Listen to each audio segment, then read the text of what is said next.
Dans ses politiques publiques, le Sénégal s'est fixé pour objectif d'atteindre la souveraineté pharmaceutique d'ici 2035 en couvrant 50% de ses besoins en la matière. Mais face à la situation alarmante dans le secteur de la pharmacie, les défis à relever sont nombreux. Par exemple, 40% des pharmacies risquent de fermer si les circuits d'approvisionnement ne sont pas bien contrôlés. Rendre le médicament plus accessible, ce sera des médicaments de qualité en moindre coût.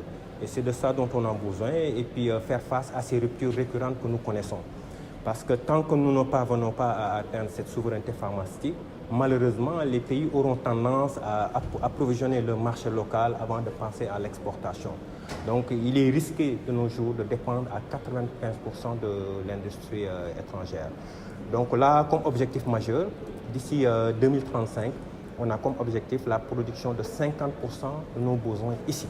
Je pense qu'on va y arriver avec l'appui de nos autorités. Dénommé Dakar Medical City, le pays avait émis un projet consistant à mettre en place un centre de soins de référence et un hub pharmaceutique au niveau régional. Notons que le marché pharmaceutique sénégalais pesait 160 milliards de francs CFA en 2019, soit 12% du marché africain. Dominé à 80% par le secteur privé et 20% par le public, il connaît une croissance de 12% par an entre 2014 et 2019. Cette progression devrait être maintenue avec une croissance projetée de 10% par an d'ici 2024. Il faut le dire, le médicament est un maillon important dans nos dispositifs de santé publique. Et c'est aussi